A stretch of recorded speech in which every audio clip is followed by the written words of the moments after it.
அன்புள்ள ரிஷப ராசி அன்பர்களே வணக்கம். இந்த வார ராசி பலன்.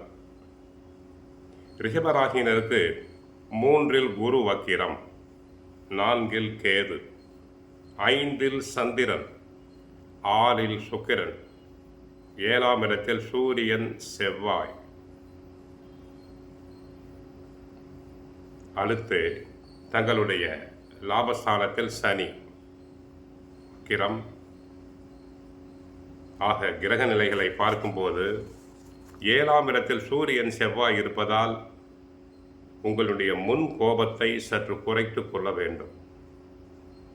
குடும்ப பெண்கள் கணவருடன் பேசும்போது வார்த்தைகளில் நிதானம், கவனம் தேவை. யாரிடமும் பேசும்போது யோசித்து பேசுதல் வேண்டும். வார்த்தைகளை விட்டுவிட்டால் அள்ளுவது மிக சிரமம். தேவையில்லாத வாக்குவாதம், கணவன் மனைவியிடையே சண்டை சச்சரவுகள் வரலாம், கருத்து வேறுபாடுகள் வரலாம். சுக்கிரன் 6ஆம் இடத்தில் இருக்கிறார், 3ஆம் இடத்தில் குரு இருக்கிறால் பண விஷயத்தில் சற்று கவனம் தேவை. கொடுக்கல் வாங்கலில் சற்று கவனம், நிதானம் தேவை. அனாவசியமாக கடன் வாங்குதல் கூடாது, கடன் கொடுக்கவும் கூடாது. பிறருக்கு ஜாமீன் தரக்கூடிய விஷயங்களில் தலையிடுதல் கூடாது. வீண் பிரச்சனைகளை அனுசரித்து சமாளித்து செல்ல வேண்டும். தொழில் வளர்ச்சிக்காக நீங்கள் எதிர்பார்த்த சில உதவிகள் தங்களுக்கு கிடைக்கலாம்.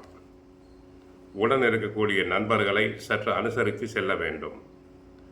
உணவு விஷயத்தில் சற்று கட்டுப்பாடு தேவை. வெளி இடங்களில் உணவுப் பொருட்கள் சாப்பிடும்போது கவனமாக இருக்க வேண்டும். மாணவ மாணவியர்கள் பொழுதுபோக்கு விஷயங்களில் கவனத்தை செலுத்துவதை விட படிப்பில் கவனம் செலுத்துதல் வேண்டும். அடுத்து அரசாங்க அலுவல்கள் அதில் ஏற்படும் ஆதாயங்களையும் சுட்டி காட்டுவதால் மேற்படி விஷயங்களில் ஆதாயம் ஏற்படும் சிலருக்கு. 6இல் சுக்கிரன் மறைந்தாலும் ஆட்சி வீடு என்பதால் பயப்படும்போது எதுவும் தங்களுக்கு நடந்து விடாது. சகோதர வகையில் ஆதாயம் உண்டு. என்றைக்கோ வாங்கி போட்ட இடத்தினை, பழைய பிளாட், வீடு, மனைகளை நல்ல விலைக்கு விற்கலாம். 3இல் குரு இருப்பதால் வருமானம் நன்றாக இருந்தாலும் செலவுகளும் அதிகரிக்கும். வர ஒரு பக்கம், செலவு ஒரு பக்கம், விரயங்கள் அதிகரிக்கும். பல செலவுகளை உங்களால் தவிர்க்க இயலாது. வெளியூர் பயணங்கள் ஏற்படும். சிலருக்கு இடமாற்றம் உண்டாகலாம்.